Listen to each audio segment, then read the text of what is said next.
Hi hello, সবাইকে স্বাগতম এবং সালাম। আর একটা নতুন ভিডিওতে কথা বলবো বিচারপতি মানিককে নিয়ে। এই লোকটার টক শো বলেন, এই লোকটার এই লোকটাকে দেখলে না আমার মেজাজ খুবই বিগড়ে আমার মনটা যাতে ইচ্ছা মতো পিটাইতে।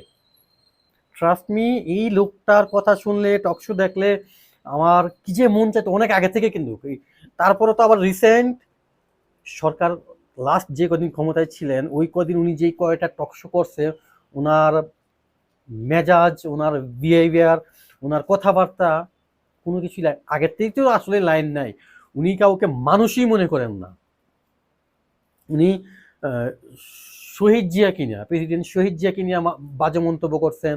উনি তারেক রহমানকে নিয়ে বাবা মানে কাউকে ছাড় দেন না অ্যাকচুয়ালি, বিশেষ করে বিএনপিদের বা ওনাদের কথাই একটা, ওই যে মুখে বুলি, রাজাকারের বাচ্চা, রাজাকারের বাচ্চা একটা ট্যাগ লাগাই দেয়, রাজাকারের বাচ্চা।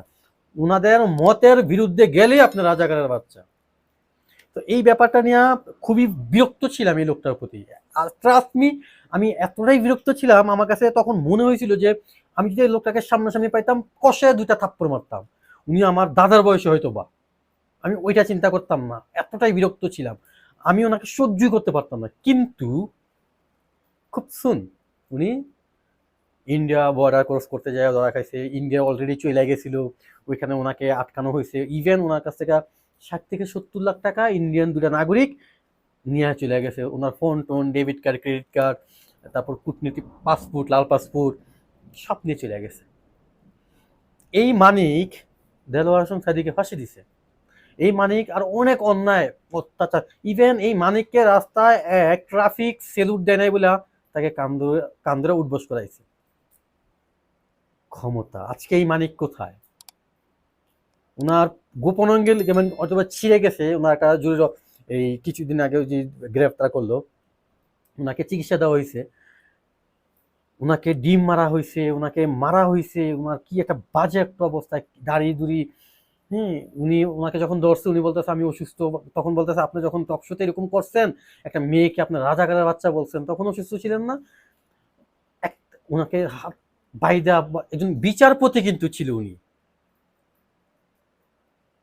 বাংলাদেশের একজন বিচারপতি ছিল। আজকে দেখেন তাদের কি অবস্থা। তাকে বলা হয়েছে আপনি কেন পালাচ্ছেন ইন্ডিয়াতে, সে বলতে প্রশাসনের ভয়ে। এরা কি টাইপ দুর্নীতি করলে বা এদের ভিতরে এরা জানে যে আমাদের ভিতরে ভয় আছে, বা মানে আমরা আকাম কুকাম বহুত করছি, পালাতে চাচ্ছে। এখন হচ্ছে আমি মেইন কথা, ওনার টপিকটা কেন বাইসে দিলাম, ওনার সম্পর্কে আমি কেন কথা বলতেছি। রাগ, অভিমান আমাদের থাকে, সবার সবার প্রতি থাকে, তবে ক্ষমা মহত্বের গুণ। আমার কেন জানি লাস্ট 2 দিন যাবৎ ওনার এই অবস্থা থেকে একটু মায়া লাগতেছে। এটা হয় আমার আমার আমার বেলা এটা হয়। আমি কারোর সাথে খুব বেশি সময় নিয়ে রাগ করে থাকতে পারি না। আমি কাউকে চাইলেই খুব দুইটা কড়া কথা শোনাই দিতে পারি না। যদি শোনাই, যদিও খুব কম শোনাই, তারপর আমি 10 থেকে 15 মিনিট সময় নিই তাকে সরি বলার। এটা আমার অভ্যাস। আমি আমার গুণগান গাচ্ছি না, আমি জাস্ট ওনার প্রতি আমার মায়া লাগার কারণটা, যে মানুষটাকে আমি এত হ্যাট করতাম, ইভেন আমার সাথে সাথে হয়তো বা আপনারা হ্যাট করতেন, অনেকে এখনো হ্যাট করেন, তাকে নিয়ে অনেক ফেসবুক স্টার লাগতেছেন, এই যে আল্লাহ ছাড় দেয় ছাড় দেয় না। হ্যাঁ, অনেক অনেক অনেক অনেক লেখা হচ্ছে তাকে নিয়ে।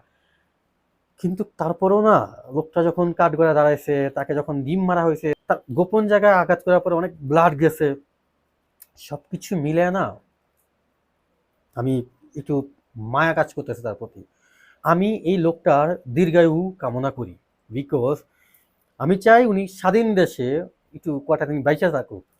ওনার যে অবস্থা দেখতেছি, যে কন্ডিশন, উনি আসলেই রোগান্ত, উনি রোগে আক্রান্ত। ওনাকে নিয়ে আসলে খুবই রিস্ক, উনি রিমান্ডে নিলে বা কিছু কিছু। তো যাই হোক, ওনার বিষয়টা নিয়ে আমি নিজের কথা বলতেছি, আমার এখন এসে আসলে মায়া লাগতেছে। কিন্তু তারপর আমি চাই ওনার একটা বিচার হোক, তবে সেই বিচারটা নর্মালি যত দ্রুত করা যায়, তাকে রিমান্ড না দিয়া, তাকে পানিশমেন্ট হিসেবে তাকে জেলে রাখা হোক। কোনো রিমান্ডের দরকার নেই, মারামারি দরকার নেই, আমি মনে করি এটা আর কি আমার জায়গা থেকে। তো এটাই আমি যেটা মনে করি, উনি যে ক্ষমতার বড়াই দেখাইছেন, উনি যেভাবে উত্তেজিত হয়ে গেছেন যেতেন টকশোতে, কিছুই না এগুলা। আল্লাহ আল্লাহ চাইলে আপনাকে এখন যে জায়গায় আছেন এখান থেকে নামাইতে 1 সেকেন্ড সময় নিবে না। আমি ভিডিওটা এই জন্যই মেক করা, যারা ঠিক এখন এই মুহূর্তে আমার ভিডিওটা দেখতেছেন, যদি আপনার অবস্থানটা খুব ভালো অবস্থানে হয় আর আপনি ওই অবস্থানে থাইকা আপনার অহংকার, দাম্ভিকতা, আপনার গরিমা যাই কিছু হোক, আপনার মানুষকে মানুষ মনে করতেছেন না, এটা এই সরকার পতন, এই সরকারের দলে যারা ছিল সবগুলোর অবস্থা দেখা এটা আপনার একটা শিক্ষণীয় একটা জায়গা। এখান থেকে আপনি অনেক কিছু শিখতে পারবেন। এটা এই ঘটনা পুরাটাই একটা ক্লাসরুম ছিল, একটা ক্লাস ছিল মনে করেন। এখানে আপনাকে অনেক কিছু শিখাইছে। এখান থেকে শিক্ষা নিয়ে আপনার পরবর্তী দিনগুলা যদি আপনি চলেন বা থাকেন, আমার মনে হয় না বাংলাদেশে দুর্নীতি হবে, আমার মনে হয় না বাংলাদেশে কেউ কাউকে ঠকাবে, ঘুষ নিবে, আমার মনে হয় না কেউ টাকা পাচার করবে, আমার মনে হয় না। দুনিয়াতে বেঁচে থাকার জন্য যতটুকু দরকার খুব নর্মালি নেই, একবারে নর্মালি না, আবার একবারে খুব হাই ভাবে না, একবারে মিডিয়াম লেভেলে থাইকা যতটুকু ইনকাম করা যায় বা লাগে টাকা, মানুষ ততটুকুই করবে। যদি এখান থেকে যে বা যারা শিক্ষা নিতে পারছে বা নিছে, আর যদি না নেয় সেম তাদের মতো ঘটনা তারও ফেস করতে হবে, ওই দিনের অপেক্ষা তার করতে হবে। কারণ এখন মানুষকে বুগিচুগি বুঝিয়ে কোনো কিছু বলা, আসলে কোনো কিছু বুঝাইয়া কোনো কিছু মানে বংচং আর কি কোনো কিছু আদায় করা সম্ভব না। প্রত্যেকটা মানুষ বা আমাদের নাগরিক বা বিশেষ করে আমাদের ইয়ং জেনারেশন, প্রত্যেকটা ছেলে মেয়ে খুবই অ্যাক্টিভ। তারা নেটফ্লিক্সে মুভি দেখে। তাদেরকে আপনি হুমায়ুন ফরিদির দেলোয়ার জাহান জন্টুর মুভি দেখায়া বা মুভি দেখে মনে করা মুংবাং চিল্লাফাল্লা বুঝাই দিবেন, হবে না। মোটা নায়িকা বৃষ্টির ভিজবে বাংলা গানে আসবে, আইটেম গানে, এগুলা বুঝিয়া তাদেরকে মগজ ধোলাই করবেন বা এই টাইপ খাবার তাদেরকে খাওয়াবেন, তারা এগুলা কোনোদিন করবে না।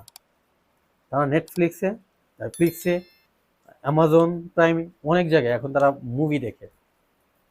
তো তাদেরকে ভুগিচুকি বোঝানো যাবে না। দেশ নতুনদের হাতে, অবশ্যই তাদের হাতে থাকবে দেশ, কিন্তু এখানেও একটা কথা আছে, তাদের বাবারা এখনো মারা যায়নি। তারা যেটা চাইছে কোটা সংস্কার, এক দাবি সরকার পদত্যাগ, দুইটা জিনিস হয়ে গেছে। এখন আমি মনে করি তারা একটু গলার আওয়াজ নিচে নামায়া লেখাপড়া শুরু করুক। কিন্তু তাদের যে আওয়াজ এখন শুনতেছি, এগুলো রাজনৈতিক কণ্ঠ আওয়াজ। সেম এই বিচারপতি মানিক, ওবায়দুল কাদের, এদের মতো অবস্থা হবে আবার। ক্ষমতা চেঞ্জ হইলেই আবার দেখবেন চলিয়ে যাবে এদের প্রতি। এই জিনিসটা মাথায় রাখতে হবে।